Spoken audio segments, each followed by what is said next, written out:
وسيدات جمهورنا أصدقائنا وصديقاتنا، اليوم مع نجم من نجوم قنوات بين سبورت القطرية، الإعلامي الخلوق والصديق يحيى نافع في الجزائر. الجزائر وفلسطين موعد جميل، حلم وليس ككل الأحلام. بالطبع مباراة هي مباراة الحلم فعلا. أخي بلال، الشعب الفلسطيني كان يحلم بمباراة من هذا النوع. أنا بأكد لك أنه 11 مليون فلسطيني كانوا يأملوا أن يكونوا في لكن الجزائر. الجزائريون يطالبون بفلسطين أن تفوز على بلادها. والفلسطينيون يطالبون بفوز الجزائر. يا سلام. يعني أعتقد أن هناك دعابة بلال قبل يومين قرأتها، أحد الفلسطينيين يقول أنه الشعب الفلسطيني كامل والشعب الجزائري كامل، يعني حائر من يشجع فيها. هي ليست مباراة كرة قدم، هي تعزيز العلاقات، لإظهار العلاقات المتينة بين الشعبين، الحب الحقيقي الذي المضغة التاريخية يعني. حتى طبعا يعني هي المحبة احنا في الجزائر تربينا صغار على كلمة يعني. الجزائر مع فلسطين ظالمة ومظلومة، هذه كلمات الراحل هواري بومدين. فوزير الخارجية الجزائري رضي الله عنه قال نحن مع فلسطين غالبة أو مغلوبة. ووزير الثقافة الجزائري قال أنا سأشجع شوطا فلسطين وشوطا لي. وإعلان الاستقلال الشهيد الراحل أبو عمار كان من الجزائر عام 88.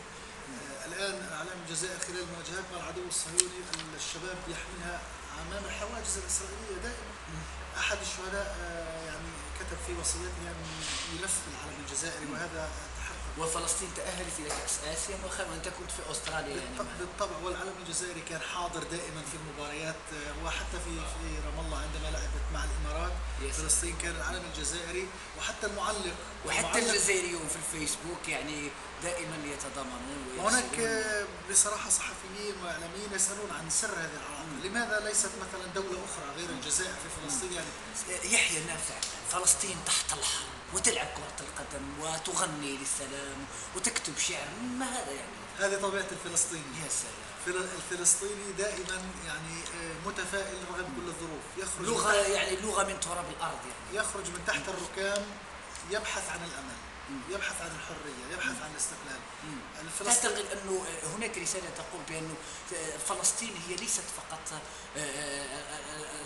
يعني المعاناة، هي فلسطين هي تميم البرغوثي، هي عسافي، منتخب فلسطين، هي يحيى نافع، هي صفوان أبو جلال، هي كل هذه الأسماء التي تحاول أن ترسل صورة البقاء في الإعلام الدولي. عندما تتحدث عن فلسطين يعني ولادة في كثير من المجالات. ناجي علي الكاريكاتور العظيم، حتى في العلوم غسان كنفاني، أسماء كبيرة يعني لا يمكن أن نعددها في يعني أسماء زاخرة في الفن، في الثقافة، في العلوم، في التكنولوجيا، في الرياضة، في كل شيء بفضل الله وبحمد الله يعني. وفي المقاومة أيضا الشعب الفلسطيني حاضر لمقارعة العدو الصهيوني رغم أنه بكلمة يحيى نافع، قبل أن تأتي للجزائر ماذا كنت تعرف عن الجزائر؟ الشيء الذي كان يعني يثير انتباهك. عبد القادر الجزائري، الثورة الجزائرية، هواري بومدين، المنتخب الجزائري العظيم الذي كان يعني دائما حاضرا في المواجهات العالمية، رابح ماجر وغيره من الأسماء الكبيرة.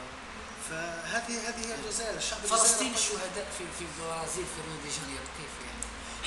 حتى وسائل إعلام برازيلية يعني كانت تناولت هذا الأمر.